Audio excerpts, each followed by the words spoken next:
Hello and welcome. In this short video, I'm going to be going over accessing JIRA and covering some JIRA basics.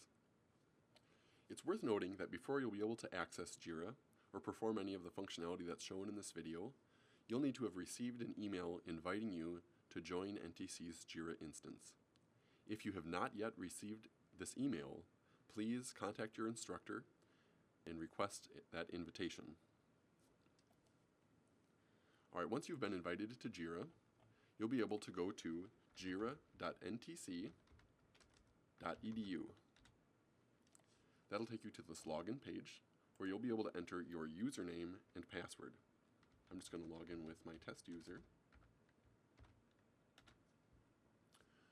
Now that I've successfully logged into JIRA, I'll be taken to the system dashboard.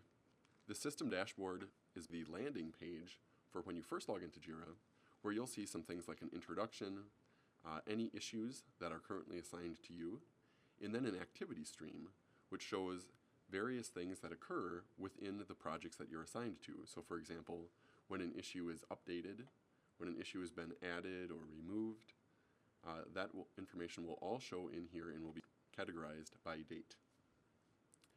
Next, let's take a look at the navigation bar.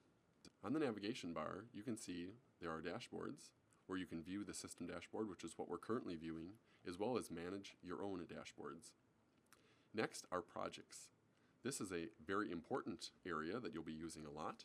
Under projects, you'll see any projects that you're assigned to. So the user that I'm currently logged in as is assigned to the POC project.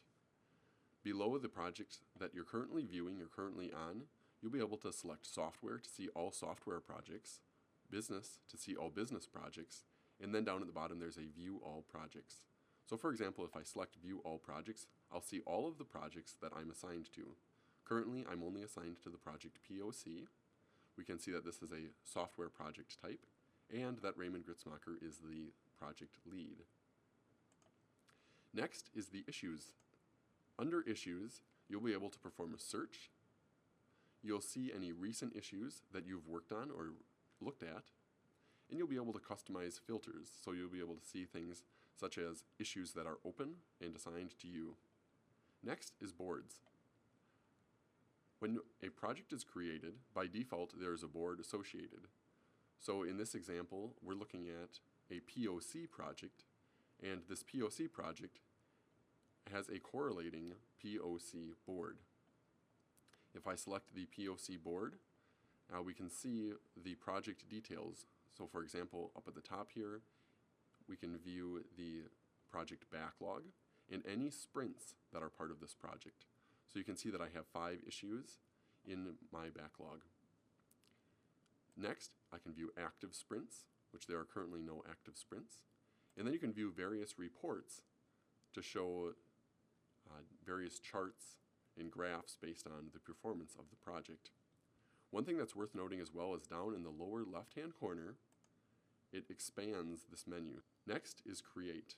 So there's a Create button here that will allow you to create new issues. As you work in JIRA, that's going to be a very big part of what you do, is you'll be creating various tasks and issues. So this is the dialog that will show when you want to create a new issue. Once you've configured the various fields, you can select Create and the issue will be created. Next is the search bar. So if I know that I want to search for a particular issue, I can do that right from within the search area. There's a help area that provides some basic help on using JIRA. Next is the profile. Selecting the profile will allow you the option to select your profile and customize it, and then also to select what your JIRA home is. So when you log in, do you want to land on the system dashboard? Do you want to go into your boards area, the issue navigator, etc. You also have the ability to log out here.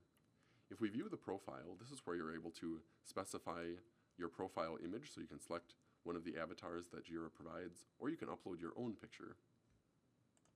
You can also see any of your detailed information, the groups that you belong to, preferences, as well as your activity stream. Future videos and documentation will be covering more specific tasks within JIRA and more complex tasks. This video's intent was to simply provide you an overview of JIRA, how to log in, and perform basic navigation tasks. Thanks for watching.